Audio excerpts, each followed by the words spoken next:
सभी साथियों को मेरा नमस्कार। मैं एस्ट्रो ब्रजेश अपने इस वीडियो में आप सबका स्वागत करता हूं। दोस्तों, आज हम एक बड़े रोचक सूत्र के साथ आपके सामने हाजिर हुए हैं।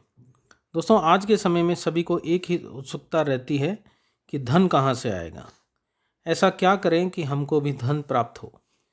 इसके लिए आपको बस एक छोटा सा काम करना है कि आपको अपनी लगन कुंडली लेनी है। जैसा कि आप सभी जानते हैं कि कुंडली में 12 भाव होते हैं।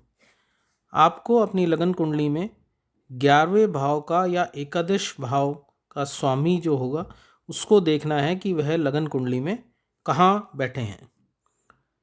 एकादश का भाव का स्वामी जहाँ भी बैठेगा उसके 12 भाव में अलग अलग तरह से विचार किया जा सकता है। जैसे कि अगर आपका एकादश भाव का स्वामी दोस्तों अगर 11वें भाव का स्वामी फर्स्ट हाउस में बैठा हो तो आपकी एक से ज़्यादा इनकम हो सकती है। आपको ऐसे काम करने चाहिए जिससे अलग अलग कामों से आपको इनकम आती रहे। आपको बड़ी गाड़ी बड़ा धन हो सकता है आपके पास अगर आप छोटे छोटे अलग अलग काम करते हैं। आपको ट्रेडिंग में जाना चाहिए, शेयर मार्केट में जाना चाहिए, लॉटरी से भी आपको सफलता मिल सकती है और आपको मेहनत तो करनी ही पड़ेगी। वहीं अगर 11वें भाव का स्वामी सेकंड हाउस में बैठता है तो यह महाधनी योग बनाता है। आपकी प्रॉपर्टी अच्छी और सुंदर होनी चाहिए। आपको पैतृक संपत्ति मिलने के भी योग बनाती है और आप वाणी से कमाने का योग रखते हैं। आपको जो भी कार्य में आपके वाणी यूज़ होती है उससे, चाहे वो कमीशन का काम हो या कोई इस तरह का काम जिसमें वाणी का उपयोग होता हो, उससे आप धन कमा सकते हैं। वहीं एकादश भाव का स्वामी थर्ड हाउस में बैठता है तो आपको सरकारी नौकरी से भी फ़ायदा मिलता है। टूर एंड ट्रैवल से आपकी इनकम बढ़ सकती है। कम उम्र से ही आपके पास पैसा आने के योग बनते हैं। आपको अपनी योग्यता के दम पर फेम मिल सकता है और छोटे भाई बहन भी आपके सफल हो सकते हैं, ऐसा योग बनाता है। वहीं अब बात करते हैं कि एकादश का भाव का स्वामी अगर फोर्थ हाउस में बैठता है तो आपको भूमि और भवन पर खर्चा करना होगा और वो आपको फ़ायदा देगा। आपकी लाइफ लग्जरी रहेगी, पर आपका जो सक्सेस है वो जन्म स्थान पर रह के ही होगा। अगर आप जन्म स्थान से दूर काम करते हैं तो आपको सक्सेस नहीं मिलेगी या कम मिलेगी। वहीं एकादश भाव का स्वामी अगर फिफ्थ हाउस में बैठता है तो आप इंटेलिजेंट होंगे, आपकी जॉब बड़ी होनी चाहिए, आप राजनीति में जाने के योग भी रखते हैं, आपको पूर्व जन्म का फल भी प्राप्त होता है, आपको ज्योतिषी का ज्ञान भी होना चाहिए, आपको ट्रेडिंग शेयर्स या होस्ट के से आप अपनी इनकम बढ़ा सकते हैं। वहीं अगर एकादश भाव का स्वामी फिफ्थ हाउस में बैठता है, सिक्स्थ हाउस में बैठता है तो आपकी खराब स्थिति में भी धन कमाने के योग बनते हैं। आपके दुश्मन बड़े हो सकते हैं, लोन बड़े हो सकते हैं, पर उस खराब स्थिति के अंदर भी आप धन कमाएंगे। आप लॉयर, जज भी बन सकते हैं और आपको विपरीत राजयोग से धन प्राप्त होता है। आपको विदेश से भी धन प्राप्त होने के योग बनते हैं। वहीं अगर एकादश भाव का स्वामी सेवन्थ हाउस में बैठता है तो आपको शारीरिक सुख की प्राप्ति करवाता है। आपका खुद की गाड़ी और मकान होगा। लाइफ पार्टनर के बाद ही आपकी तरक्की होगी या फिर आपकी वाइफ अमीर होनी चाहिए, आपका ससुराल अमीर होना चाहिए और आपको विदेश यात्राओं से भी धन प्राप्ति के योग बनते हैं।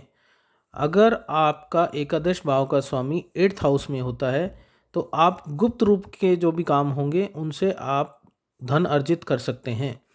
सीबीआई, ज्योतिष एटसेट्रा जो होती हैं उससे आपको इनकम मिल सकती है। अपनी इनकम कभी भी किसी को ना बताएं।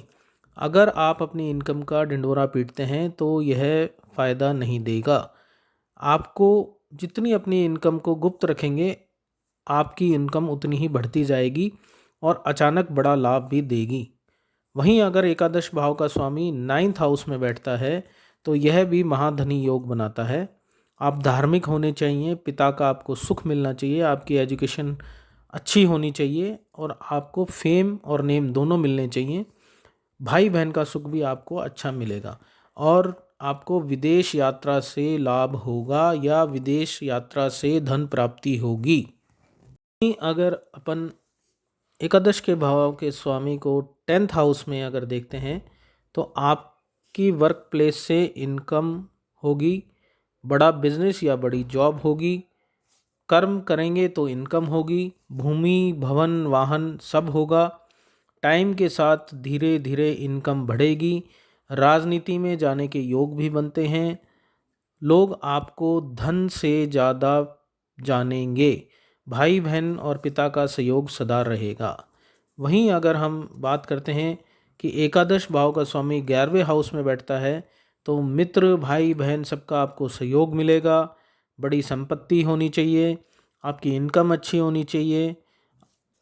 इसमें अगर 11वें हाउस में आपके एक से ज़्यादा ग्रह बैठे हों तो इसका मतलब यह होता है कि आपकी इनकम उतनी ही ज़्यादा होगी, आप व्यवहारिक होंगे, इच्छा पूर्ति होगी आपकी और लॉ से जुड़े, कानूनी क्षेत्र से जुड़े क्षेत्रों से आपको लाभ प्राप्त होगा। वहीं एकादश भाव का स्वामी अगर 12th हाउस में बैठता है तो आपकी इनकम को विदेश से जोड़ के देखना चाहिए। अगर आप विदेश से कोई बिज़नेस चालू करते हैं तो आपको बहुत फ़ायदा होता है। आपका खर्चा भी खूब होगा तो पैसा भी खूब आएगा। अगर आप कंजूस रहेंगे तो पैसा नहीं आएगा, जितना खर्चा उतना पैसा।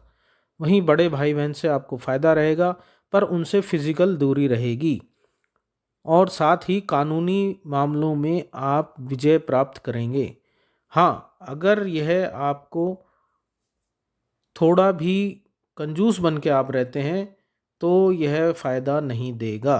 आप जितना खर्च करेंगे उतना ही पैसा आपके पास आएगा। धन्यवाद। तो आपको मेरा यह वीडियो कैसा लगे कमेंट करके ज़रूर बताएं। ऐसी ही कुछ रोचक जानकारियों और सूत्रों के साथ फिर मिलेंगे। अगर जानकारी अच्छी लगी हो तो मेरा चैनल सब्सक्राइब करें और शेयर ज़रूर करें। आप सभी का बहुत बहुत धन्यवाद।